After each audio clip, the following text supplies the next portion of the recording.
Amaravati TDP కార్యాలయంలో సర్పై workshop నిర్వహించారు. CM Chandrababu, ఎమ్మెల్యేలు, ఎంపీలు, ఎమ్మెల్సీలు, పార్టీ ఇన్ఛార్జీలు, పరిశీలకులు, బీఎల్ఏలకు ఓటర్ల జాబితా సవరణపై దిశానిర్దేశం చేశారు. ఎస్ఐఆర్ ప్రక్రియను అత్యంత సీరియస్గా తీసుకోవాలని, ఎలాంటి నిర్లక్ష్యం ఉండకూడదని ఆయన స్పష్టం చేశారు. ఓటర్ల నమోదు, మ్యాపింగ్ పనులను సమయపాలనతో పూర్తి చేయాలని సూచించారు. ఓటర్ల జాబితా బలంగా ఉంటేనే ఎన్నికల వ్యూహాలు విజయవంతం అవుతాయని వివరించారు. మొత్తానికి ఎస్ఐఆర్ ప్రక్రియను పార్టీ బలోపేతానికి తొలి పరీక్షగా భావించాలని చంద్రబాబు సూచించారు.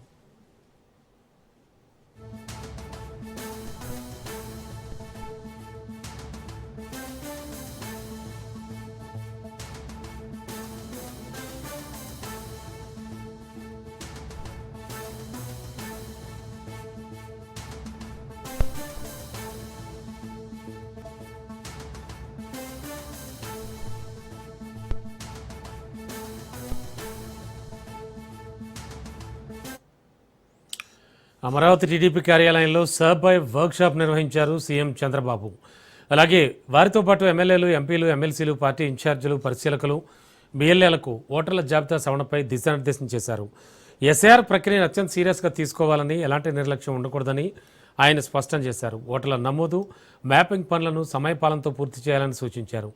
ఓటర్ల జాబితా బలంగా ఉంటేనే ఎన్నికల వ్యూహాలు విజయవంతం అవుతాయని వివరించారు. మొత్తానికి ఎస్ఐఆర్ ప్రక్రియను పార్టీ బలోపేతానికి తొలి పరీక్షగా భావించాలని చంద్రబాబు సూచించారు.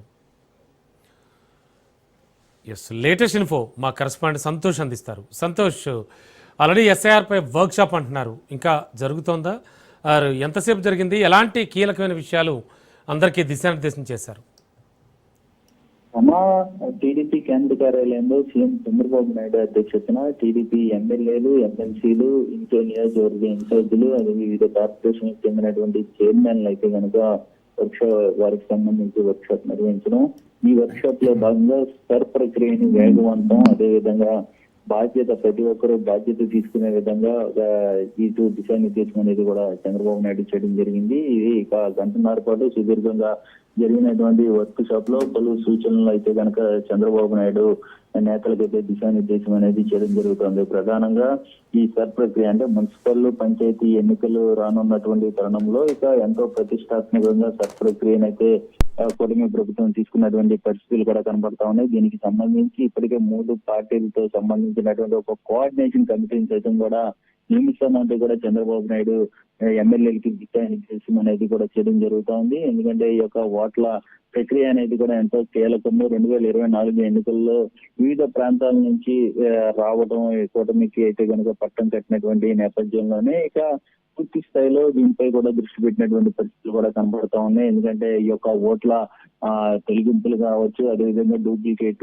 డబులింగ్ ఓట్లు కావచ్చు, ఇటువంటి అన్ని అంశాలపై కూడా కూలంకషంగా అయితే దృష్టి పెట్టినటువంటి నేపథ్యంలోనే ప్రతి ఒక్క ఎమ్మెల్యేలు గ్రౌండ్ స్థాయిలోకి వెళ్ళాలి, అదేవిధంగా అవసరమైనటువంటి అంశాలన్నింటినీ కూడా పరిశీలించాలంటూ కూడా దిశానిర్దేశం అనేది చేయడం కూడా జరుగుతా ఉంది. ఎక్కడ అవాంతరాలు కలగకుండా పూర్తి స్థాయిలో బాధ్యత తీసుకోవాలంటూ కూడా ఇటు నియోజకవర్గ ఇన్ఛార్జీలకు కూడా తెలియజేయడం జరుగుతూ ఉంది. ఇక బిఎల్ఓలతో పాటు ఏజెంట్లు సైతం కూడా అందుబాటులో ఉండే విధంగా ఇటు చర్యలు తీసుకోవాలంటూ కూడా సూచనలు ఇవ్వడం జరుగుతూ ఉంది. ఇక ప్రతి ఒక్క కార్యకర్తలు కూడా ఇంటింటికి వెళ్ళడం, ఏదైతే సంక్షేమం అందించామో వీటన్నిటిపై కూడా కూలంకషంగా వివరించాలంటూ కూడా తెలియజేయడం జరుగుతూ ఉంది. ఇక 4 రోజుల పాటు జరిగేటువంటి ఈ యొక్క సర్ ప్రక్రియ అనేది కూడా ఎంతో ప్రతిష్టాత్మకంగా ప్రతి ఒక్కరూ పాల్పంచుకోవాలంటూ కూడా పిలుపునివ్వడం జరుగుతూ ఉంది.